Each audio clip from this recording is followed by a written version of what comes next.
All right. Thank you, Jennifer, for joining us. Can you please introduce yourself to our audience? Yes. Okay. So my name is Jennifer Oderinde. I am a P4 at UIC, which is in Chicago. Um, for fun, I like to go on walks, do hair, hang out with friends. I really don't know what else to say about myself, but That's hi. fine. That's fine. And for a little background, Jennifer and I used to work together in the same hospital when I was back in Chicago. So that's how we know each other. So Jennifer, what inspired you to pursue a career in pharmacy? So when I was younger, I always knew that I wanted to do something in the medical field. Um, I always wanted to be involved because I have sickle cell disease. And so I was constantly in and out of the hospital, especially when I was younger. And so I wanted to be, one of the like caregivers that I saw taking care of me. I wanted to be that for somebody else. But I specifically chose pharmacy because I do enjoy how pharmacy kind of they have patient care, but they also can take a step back. So you're not directly, working with a patient every day. You can kind of tune your patient care, like the amount of patient care you do to your preference. So if you want to be more, involved on the floors, you can do something more clinical. If you want to be like in the healthcare field, but not really see patients every day, you can do like big pharma or, take a step in the middle and be like at a Walgreens or a CVS. So I really just wanted to be in the medical field to help people, especially little kids. I mean, I really think they are some of the people that saved my life, probably. So Oh yeah. Okay. Great. Now, for your experience, like getting to pharmacy school and undergrad and stuff like that, can you give the audience like a little bit of your background for that? yeah, so I always knew that I wanted to do pharmacy since probably about high school. So when I went in, I started off at UIC as well for undergrad, and I went in actually undeclared. So I didn't have a major just because that way it's cheaper. You don't have to pay all of like the science fees because when you start taking the prerequisites for pharmacy, they have you in most of the science classes, and you pay like the lab fees and all the other extra stuff. So I was undeclared, but I knew that I wanted to do pharmacy. So I started on my prerequisites from the beginning.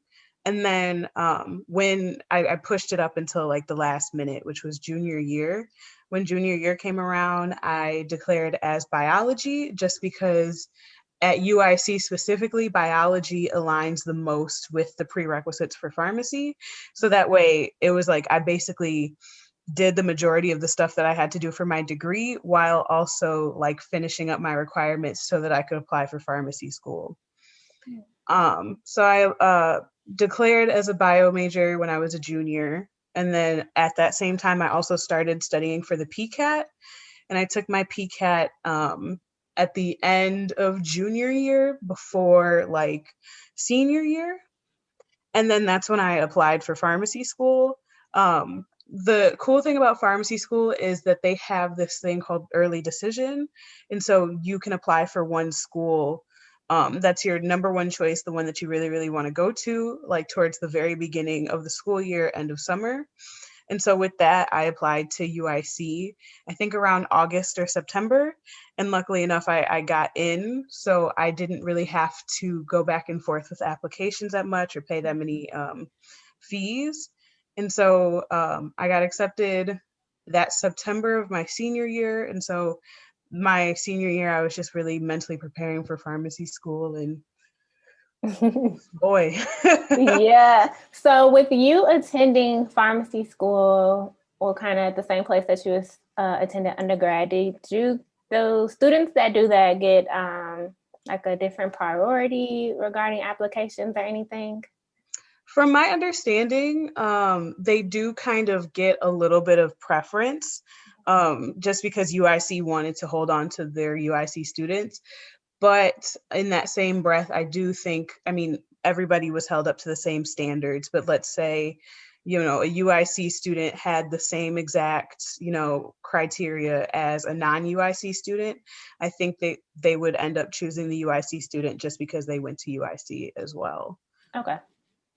Okay. Now, since you just started rotations and everything, let's try to like jump into like time management and things like that because you've worked all of your okay, you worked most of the time that you've been in school. So how have you found a balance? Yeah. So for me, it really, especially in the first couple years, it really was a trial and error to see how much I could load onto my plate and still be able to handle everything. In terms of time management, my lifesavers are my planner, and then my Google Calendar, because it tells me everything that I need to know that's going on. But having some sort of tool that you can like write things down on, I think it's helpful, and it's the most helpful for me. So that way I was able to tell myself, okay, these days I am not going to be at work. So after class, I'm studying. And these days I am going to be at work. So let's try and make sure I can finish all of my stuff before that. And then also having like days where you designate, okay, I need to relax and hang out with my friends or hang out with myself. But making sure that you have all of that written down somewhere so that you can keep it straight in your head, but also physically see it. Um, I know that's something that helped me be able to manage my time. Okay. Um, Now, would you I mean, sometimes it's not an option, but would you suggest anyone working while they're in school? yeah. Like you said, sometimes it's not an option, but I do recommend working while you're in school, at least even if it's just once a week, just because it does get your foot in the door. And especially in terms of pharmacy and the way everybody talks about like career saturation and pharmacists being like, there's so many of us with like less jobs, having your foot in the door somewhere, even if it's like a Walgreens or a hospital, can really help you in terms of graduation. And when you're getting ready to, apply for jobs, at least you have kind of a fallback, because if you're a good worker, most places are going to hire you on. You don't have to, try extra hard to get a pharmacy position where you're already at. So if you already have that under your belt, I think it is helpful. Great, thank you. Now, being an African American student and definitely we're in healthcare, so we know the most about that, but I'm sure people can find, these little imposter syndromes or importance of having someone that looks like them in their field, in any field. But was there any time that, like you felt like you had imposter syndrome or anything during your tenure at school? Yeah, absolutely. I think especially for me going to a PWI, you definitely can notice the difference.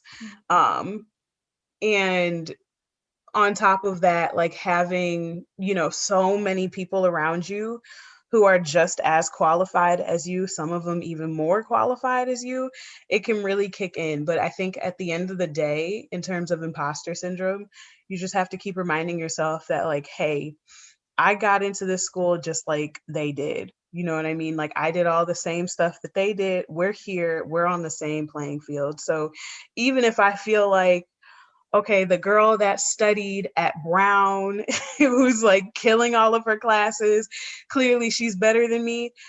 You are here with the girl from Brown, so don't even worry about it, Yeah, Um, definitely. yeah, so you just got to kind of take it in stride. I think everybody gets a little bit of imposter syndrome, but really just remembering that you worked hard to get where you're at, and just like everybody else, you deserve to be there, kind of helped me a little bit, realize like, okay, you're not an imposter. Yes. And with everything that's going on, it's kind of interesting that like we're kind of going through school and being trained during this season, especially, well, I guess because, you know, we're in it and we're trying to, you know, be trained now for like the importance of having somebody that looks like us in the field and the importance of having, you know, equal care for whatever it is within healthcare. What are your takes on that? In terms of like how our schools are helping us understand that. Yeah. I don't know. I think it's very interesting, and I think especially as you get into higher education, you really see the importance of that, because you really do see that divide in terms of, you know, people that look like us and the quality of healthcare that we get versus, you know, people that may not look like us and the quality of healthcare that they might get. I just think, and my mom was telling me about this the other day, I just think it's really important to remember like why we're doing this. So even if we're getting on the spot training for all of this stuff, just, you know, remember your goals and remember like why you're doing it. And I think that's going to kind of give you the push that you need in terms of, you know, navigating all this, even if it is on the spot. So like you'll still put your best foot forward and try your best to help people out. Right, great. Thank you. That was all the questions I have for you. Do you like want to give people your contact information or ask me any questions or anything? We're open. Yeah, I mean, people can follow me. My name is Jennifer Oderinde. Let me spell that for you guys. It's Oderinde. You can find me pretty much on any social. I'm super talkative. We could be friends. Yeah, and I'll definitely leave her contact information in the description box. Great. So thanks so much for joining us, Jennifer. So we will talk to you guys later.